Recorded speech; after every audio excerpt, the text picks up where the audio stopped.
On a des amis, on a des partenaires, mais il faut commencer par compter sur soi-même. Parce qu'en définitive, quand certaines situations difficiles arrivent, tu ne vois que toi-même dans le miroir.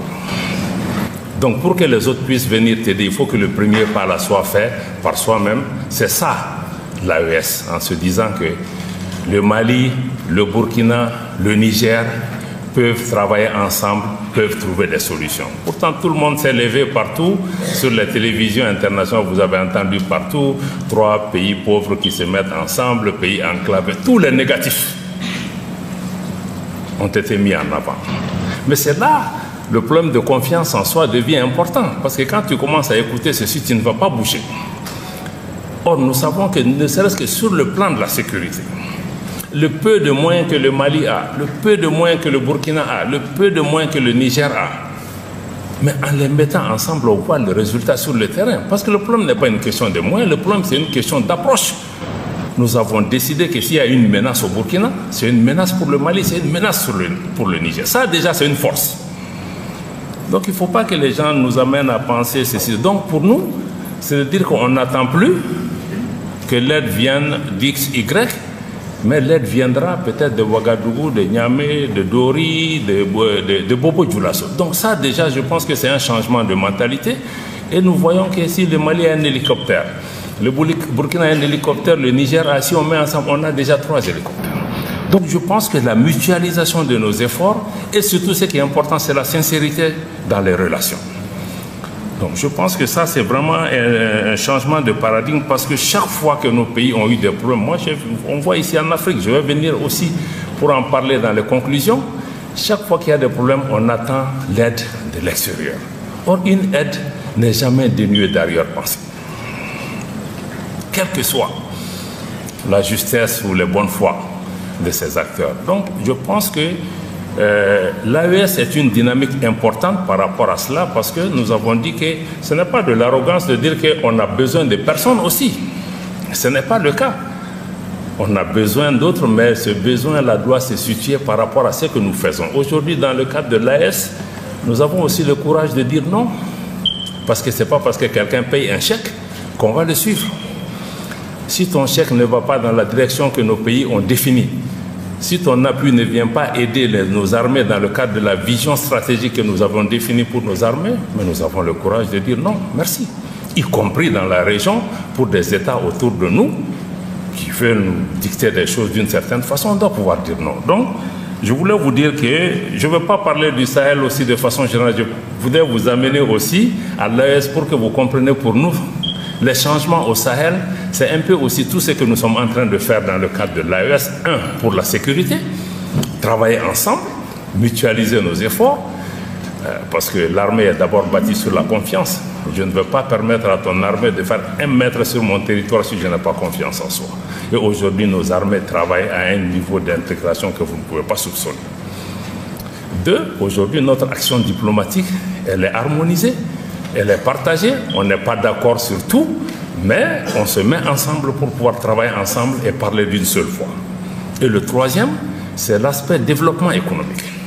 Parce que nous sommes conscients que les réponses ne peuvent être apportées que si nous travaillons à renforcer l'intégration économique, les projets structurants, créer un espace où nos populations peuvent se déplacer et faire des affaires ensemble. Mais aussi, ce qui est important aussi, c'est l'appropriation nationale. L'AES, c'est l'appropriation au niveau régional, mais c'est l'appropriation nationale. L'appropriation nationale, pour nous, au Mali, est fondée sur 3 principes clés qui ont été aujourd'hui constitutionnalisés.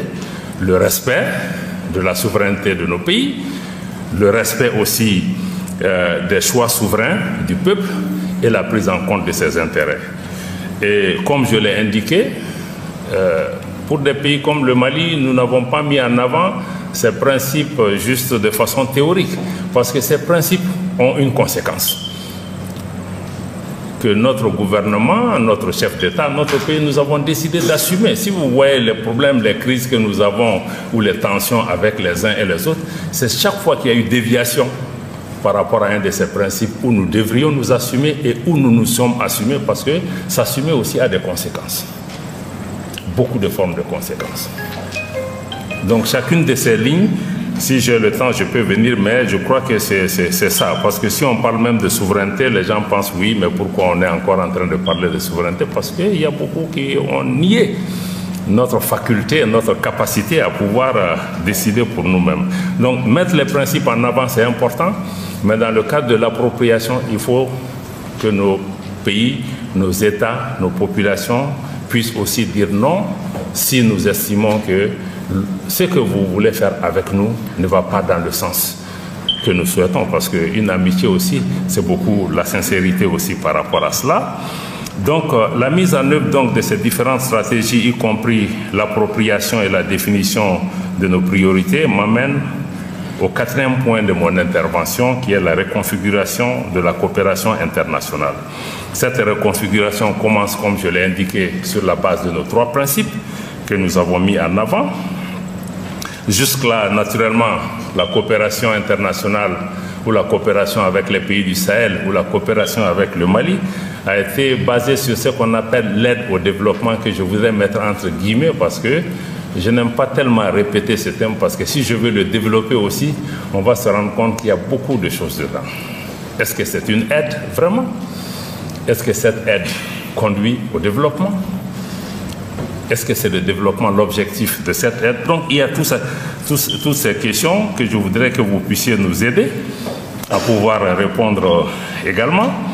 Et aussi, quand on fait une analyse des chiffres récemment publiés par l'OCDE, parce que l'aide au développement, entre guillemets, sa contribution est minimale par rapport aux besoins de développement des pays comme le Mali, aux besoins de développement du Sahel, même aux besoins de développement de l'Afrique dans son ensemble. Mais si elle était utilisée de manière judicieuse, elle peut créer un effet catalytique pour pouvoir se... Mais on ne peut pas se développer sur la base de l'aide. On peut pas. Mais ça ne veut pas dire que ce n'est pas. Mais quand on regarde l'aide au développement elle-même, l'OCDE, dans ses chiffres, indique qu'en 2023, toute l'aide au développement au plan mondial était de 223 milliards de dollars. Et ce chiffre masque en réalité trois réalités. Un, c'est que 10% de cette aide va directement à l'Ukraine, à elle seule. Deuxième élément, ce chiffre comprend des contributions aussi qui vont aux organisations internationales. Et 3, 17 des 36 pays donateurs ont récemment diminué leur aide de façon globale. La part qui est consacrée dans ces 237 millions, c'est 42 milliards qui vont à l'Afrique.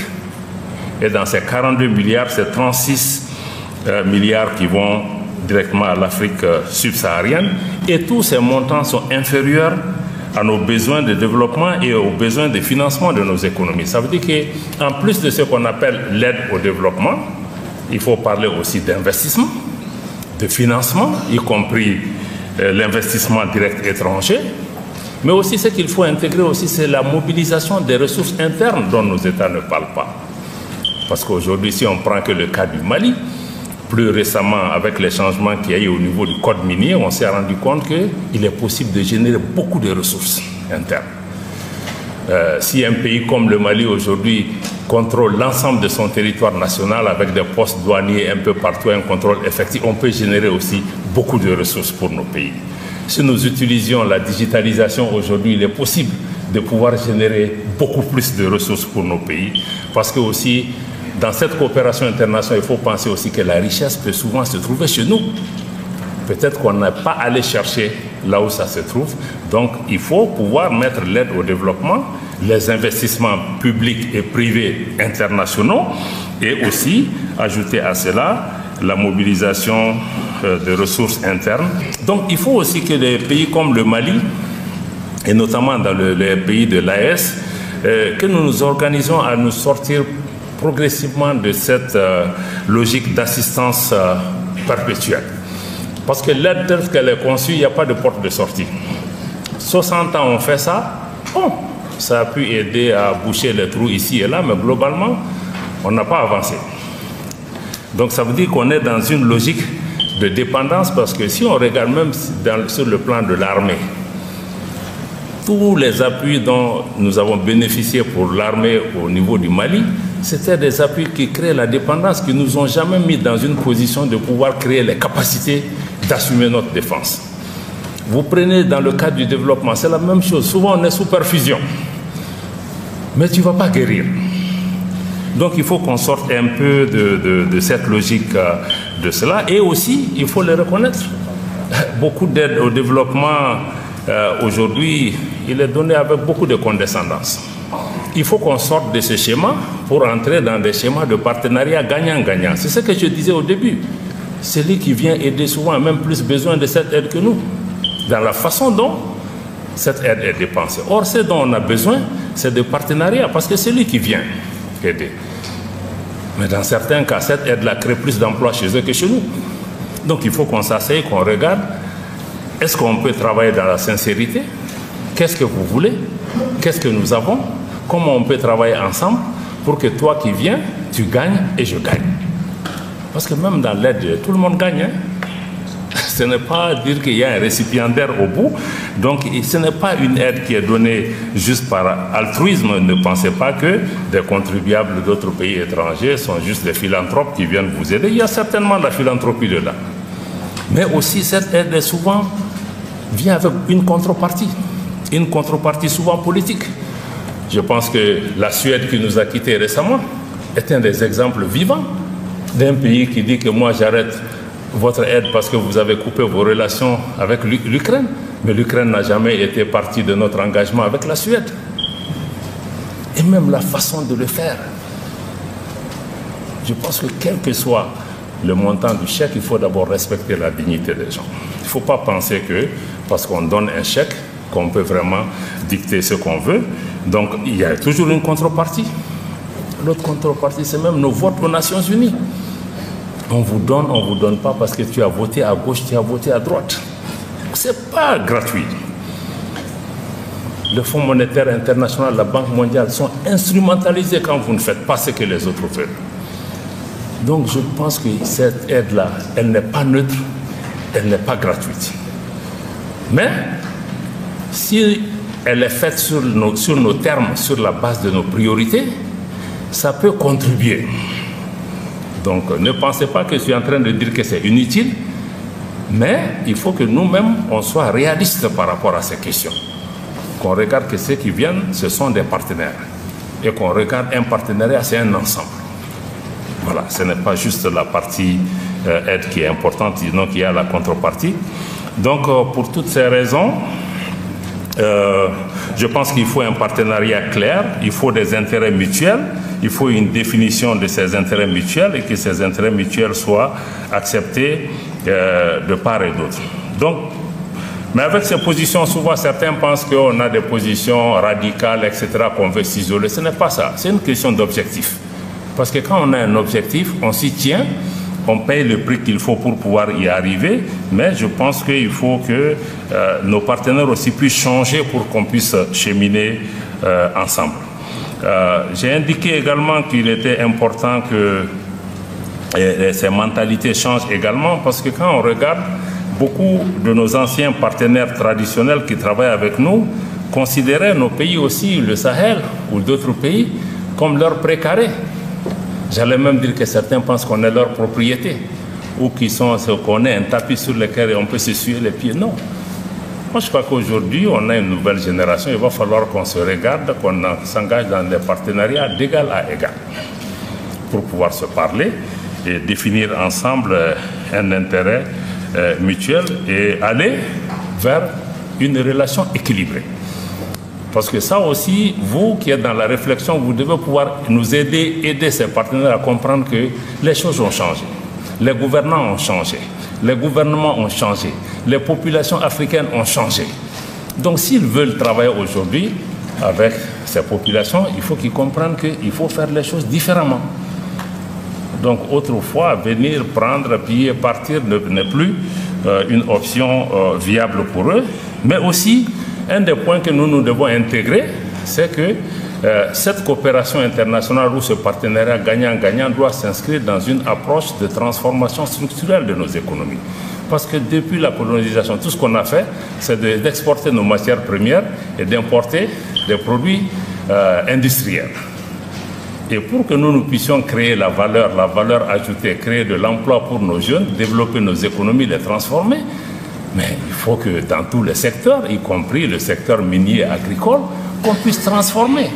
C'est cette transformation qui crée la valeur, donc on ne peut pas s'inscrire dans un modèle néocolonial de perpétuation, juste d'être dans une fonction de producteur de matières premières sans pouvoir. Et souvent quand on veut discuter ces conditions, c'est ce qui crée des problèmes. On renverse même le gouvernement parce qu'ils veulent remettre en cause ce statu quo colonial. Donc il est important maintenant de venir certainement à mon dernier point, qui est aussi pour pouvoir faire l'ensemble de ces changements aussi de l'aide internationale, parce que l'aide internationale elle-même n'est qu'un instrument.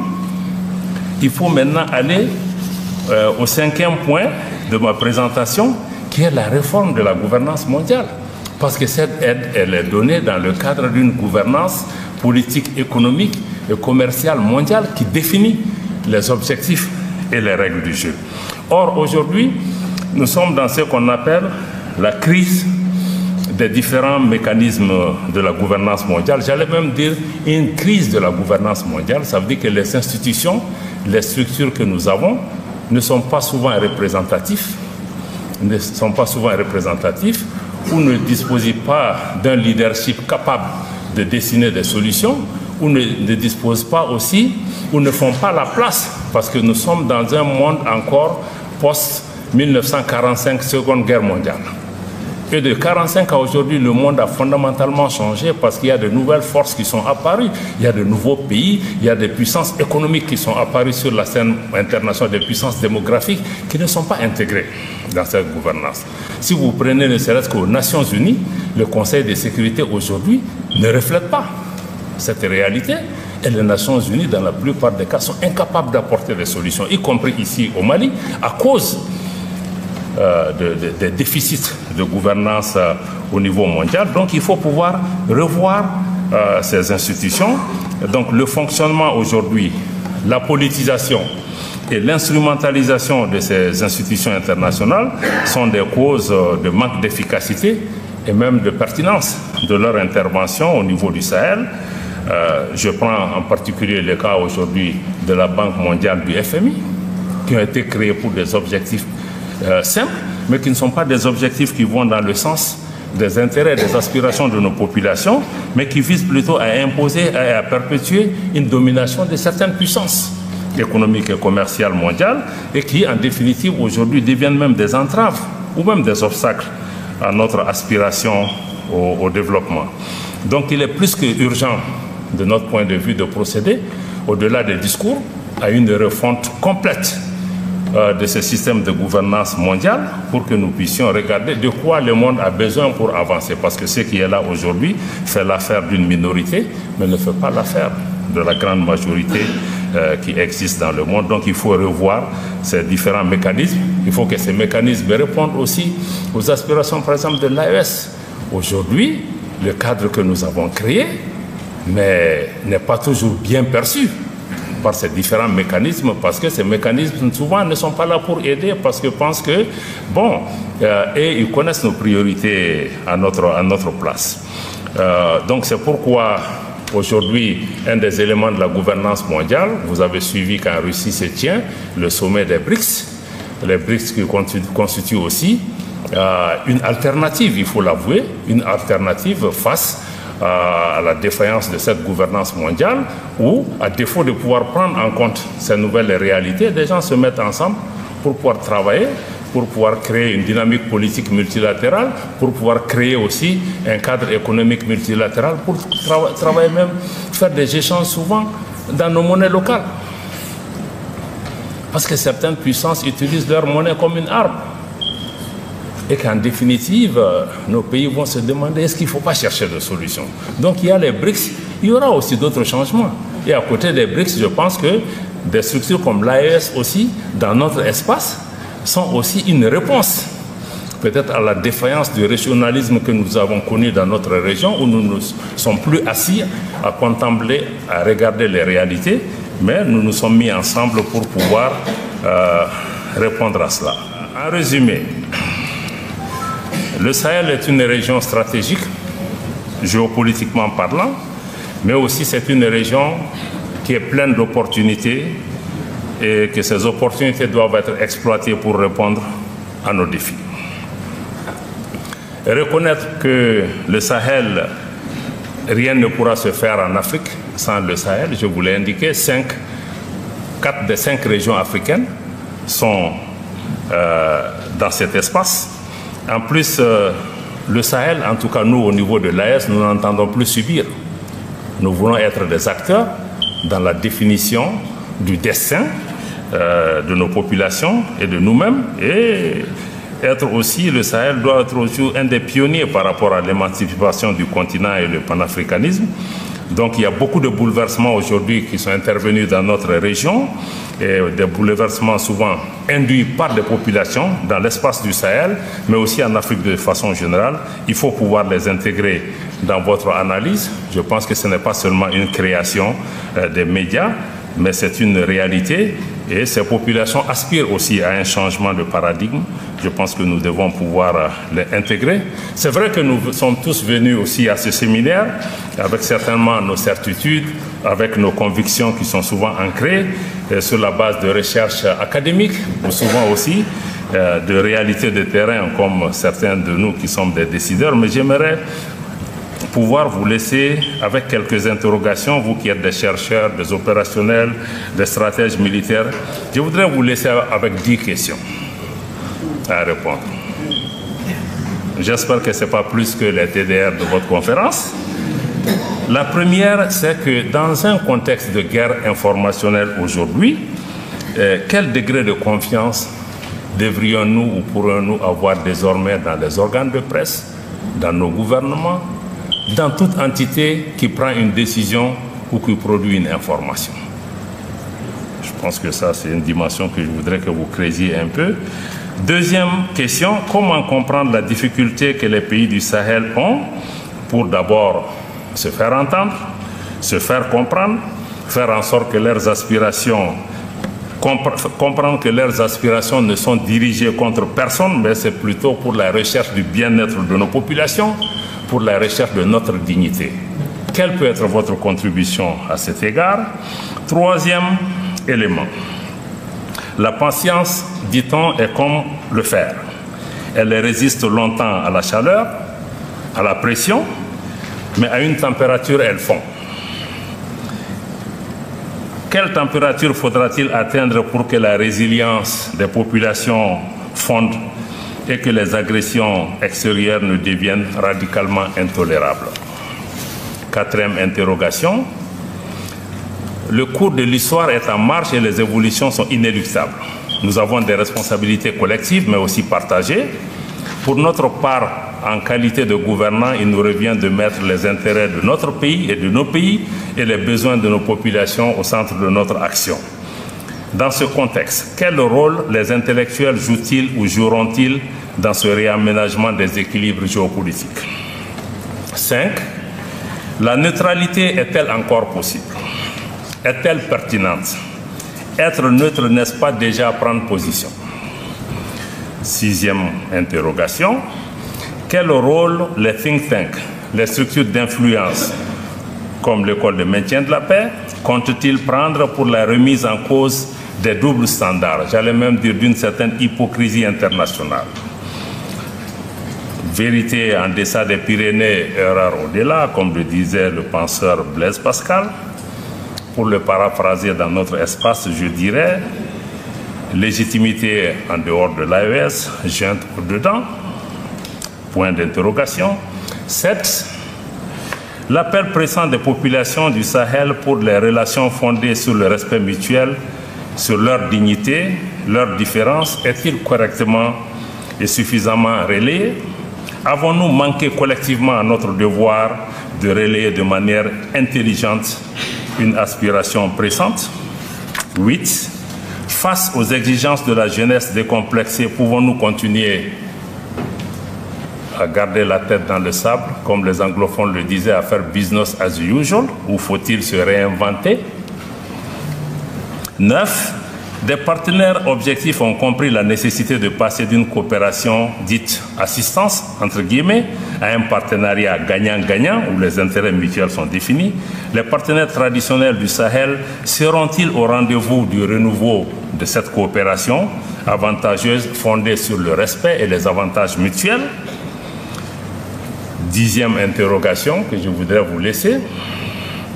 Quelle est la place de la coopération et de la solidarité inter- et intra-africaine dans tout ce contexte dont vous parlez en termes de coopération? Parce que quand nous regardons aujourd'hui, nous nous rendons compte que quand il y a des problèmes qui se passent en Afrique, les autres Africains sont plus spectateurs qu'acteurs. Quand le Mali saigne, d'autres regardent ailleurs et on attend qu'une puissance extra-africaine vienne nous aider. Pourtant, l'Afrique qui travaille avec des puissances extérieures qui ont la taille du Nigeria ou de l'Afrique du Sud, est-ce que le secours ne peut pas aussi venir de l'Afrique? Est-ce que les Africains comprennent la possibilité ou la capacité qu'eux-mêmes ils ont de pouvoir aider d'autres Africains à sortir de la situation? Ça, c'est la dernière question que je voulais vous laisser, en vous demandant encore une fois de sortir des sentiers battus, d'être le plus provocateur possible, de sortir du confort intellectuel ou des schémas qui nous ont été définis pour faire en sorte que cette école de maintien de la paix soit le point de départ du regard nouveau que nous jetons sur nous-mêmes, sur nos pays, mais aussi de pouvoir nous aider à trouver cette solution qui est à nos pieds que nous allons chercher outre-mer. Je pense que c'est en cela que des institutions comme celle-ci peuvent être utiles. C'est en cela que même d'autres institutions similaires qui existent dans d'autres pays viendront pour pouvoir travailler avec l'école de maintien de la paix, parce qu'ils pensent que vous pouvez aussi aider à trouver cette solution, mais cette solution basée sur la sagesse locale. Donc je voudrais pouvoir m'en arrêter là. Je sais que j'ai été extrêmement long. Quand on donne la parole à un diplomate, souvent c'est difficile de trouver un point final. Je pense l'avoir trouvé et je vous remercie.